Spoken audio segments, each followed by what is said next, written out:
One of the areas I cover in my Enter the Leader workshops is fear management. It's a foundational element of our leadership framework, and I help people identify the symptoms of fear and also understand the impacts fear has on your physiology and your actions. A key question is to understand, what are you actually afraid of? In the arena of business, a common fear is the fear of failure. This has the potential of affecting us significantly as we take on more responsibilities in senior leadership roles. As a young adult, I first felt the fear of failure in my 20s. My dream up until that point was to earn my black belt and teach martial arts. I finally got the opportunity when my instructor noticed my skills were improving, asked him if I wanted to start teaching classes. Now, as a 19-year-old, this was probably the apex of my young life. I was extremely proud of myself, and I had evolved from wanting to have a black belt to actually teaching black belts.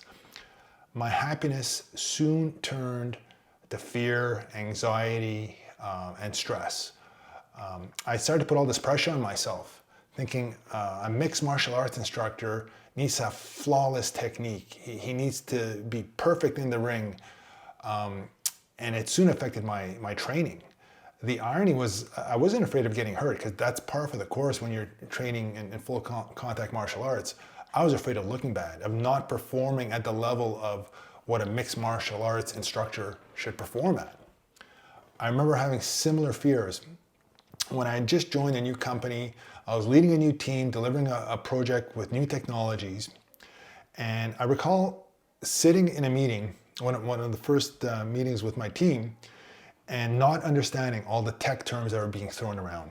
I was reluctant to ask people to explain these terms for fear of being seen as incompetent and not deserving a seat at the table.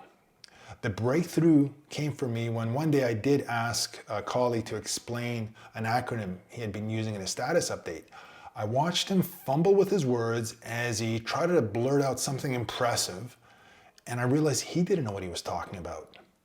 I later learned that most of the people in that room didn't understand the project, the technology, or the updates that were being shared in that room.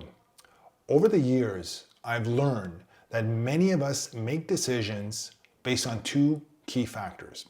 Most of us choose actions that make us look good, or we choose actions that help us avoid looking bad. When you realize how much impact these two factors can drive and affect your life, you basically have the key to some serious personal growth, especially as a leader. The higher we climb, the greater the blast radius of our decisions. We're managing, supporting larger teams, bigger budgets, more challenging timelines. I recommend asking as many questions as you can. There are no dumb questions. Hiding out in fear and avoiding asking those tough questions never ends well. Asking those dumb questions at least will put you in a position where you can make an informed decision. A tip I learned many years ago, I was sitting, waiting on the ring apron to jump into a very tough sparring session. The guy who was in the ring was basically just ragdolling everyone. And I remember a coach telling me that if you can feel your heart thumping in your chest, that means it's your turn, you're up. I've repeated that same challenge to myself over the years, whether it's in a stressful meeting, a stressful update to a stakeholder committee, and I've applied it and I've never regretted it since. Give it a shot.